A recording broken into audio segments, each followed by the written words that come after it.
수도권 브리핑입니다. 공공언어는 정부나 지자체 등 공공기관이 공익을 위해 필요한 정보를 제공할 때 사용하는 언어인데요. 국민 누구나 쉽게 이해할 수 있어야 하지만 외국어나 신조어로 물들고 있는 실정입니다.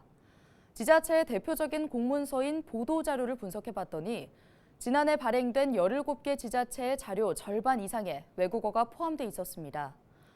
국어 파괴를 막기 위한 법과 조례가 마련돼 있지만 무용지물입니다. 안수민 기자가 보도합니다.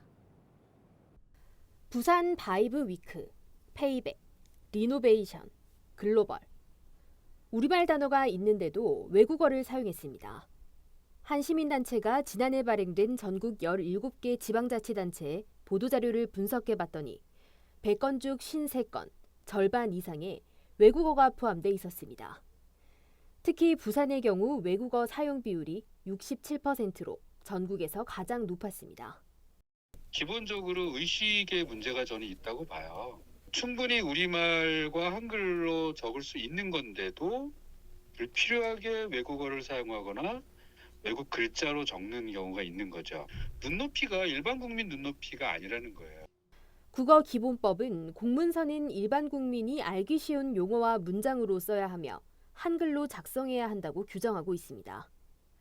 또 부산시를 포함해 일부 지자체는 조례로도 공문서 등을 작성할 때 외국어나 신조어, 일본어 투 영어의 무분별한 사용을 금지하고 있습니다. 하지만 국어 파괴를 막고 국민의 알 권리를 지키기 위한 이 같은 제도들이 제 역할을 하지 못하고 있는 겁니다. 100개는 꼭 바꿔보자.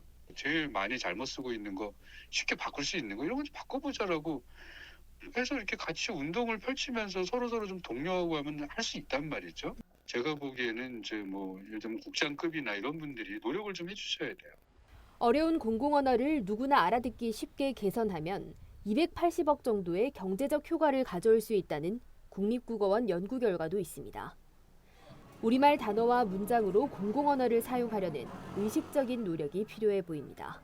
헬로티비 뉴스 안수민입니다. 미국을 방문 중인 유정복 인천시장이 미국 최대 한인 상공인 단체와 경제 협력을 약속했습니다.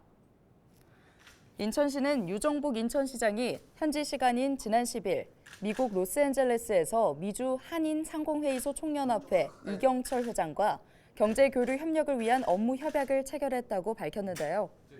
인천시와 미주 한인 상공회의소 총연합회는 이번 협약을 통해 지역 내 기업 간 투자 알선과 수출 확대를 비롯해 제22차 세계 한인 비즈니스 대회 인천 유치를 위한 협력 관계 구축과 인천시와 한인 기업 간 네트워크 구축 등 활동 지원을 추진하고 이를 위해 상호 협력하기로 했습니다.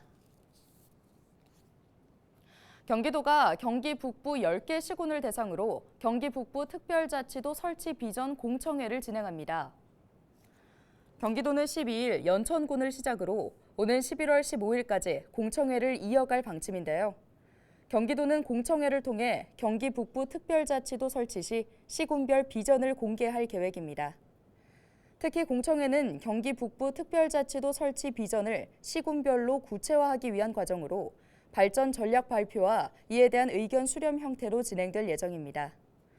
공청회는 경기도민이면 누구나 참여할 수 있으며 경기도 소셜방송 라이브 경기를 통해서도 방송됩니다. 오는 29일 이태원 참사 1주기를 앞두고 참사의 기억과 기록의 의미를 되새기는 토론회가 열립니다. 12일 정동 프란치스코 회관에서 열리는 토론회는 이태원 참사 시민대책회의와 유가족 협의회 등이 참석해 이태원역 1번 출구, 기억과 안전의 길에서 사회적 애도를 말하다를 주제로 토론을 벌입니다. 토론회에서는 이태원역 1번 출구에 남겨진 시민들의 추모 메시지를 통해 사회적 참사에서 추모와 애도의 중요성에 대한 발표가 이어집니다.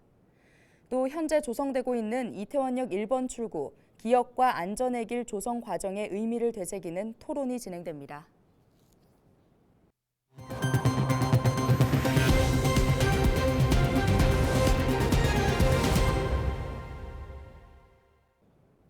오늘 준비한 소식은 여기까지입니다. 지금까지 수도권 브리핑이었습니다.